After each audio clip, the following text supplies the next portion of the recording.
President Biden is delivering a speech tonight on the importance of preserving democracy and the threat posed by election deniers. The president is speaking near Capitol Hill for the DNC organized event. The address is part of his final pitch to voters ahead of Election Day. Earlier today, I spoke to a member of his communications team about this. White House Principal Deputy Communications Director Kate Berner joins us now. Kate, thanks so much for making some time for us this afternoon. Of course. Thanks for having me, Ouija. I want to start with the president's primetime speech about democracy tonight. It's been less than 1 week since Paul Pelosi was so brutally attacked, and I wonder if this speech is in direct response to that.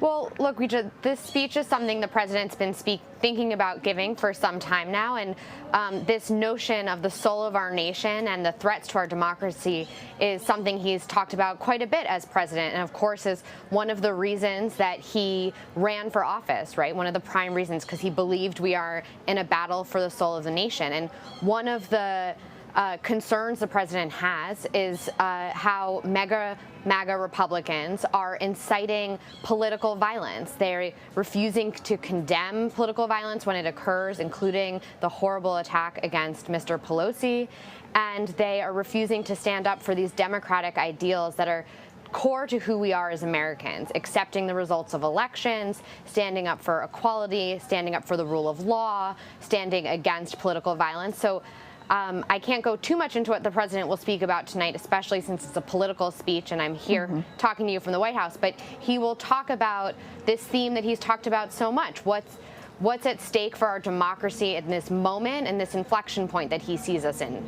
But to your point, we have heard President Biden speak at length about threats to democracy. In fact, the last time he made a primetime speech, he talked about this in front of Independence Hall. So should Americans expect a new message tonight? What else does he plan to accomplish, or hope to accomplish, I should say? Yeah, I think this will be a continuation of the themes that you've heard the president talk about. Again, stating back to the campaign, he thinks that this is an important issue for the American people around the country. He thinks it's important as president for him to speak to this, to speak to the very real threats to our democracy that he sees across the country. The political violence that you talked about, that we saw with Mr. Pelosi, the election deniers who refused to accept the results of the last election despite the many, many court cases and how debunked those lies were. So it's important, the president believes, to stand up for our democracy, and part of that is calling out these threats that we continue to see. Of course, another centerpiece of the president's message heading into midterm elections is not just the preservation of democracy, but the economy and inflation. And I know that he has spent a lot of time talking about his accomplishments and how his agenda is helping Americans. But when we speak to people across the country, they're just not feeling that financial relief.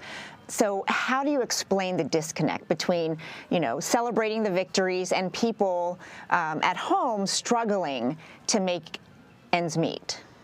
Well, look, I think it's important, and the president has been acknowledging where we are in the economy. We've made a huge amount of progress since the pandemic. We've created, I believe, more than 10 million jobs at this point. Businesses are investing hundreds of millions of dollars in new manufacturing in the United States. Small businesses are growing, and we're making progress on prices. But there's no doubt that Americans across the country are feeling squeezed. Inflation is a global problem, and the president is working on it. In January, provisions of the Inflation Reduction Act will come into force. Prescription drug prices will be lower. Open enrollment for health insurance just opened. If you go online right now and look at plans, you'll save $800 on average because of the president and congressional Democrats' actions through the Inflation Reduction Act. There are more and more plans affordable for, I believe, less than $10.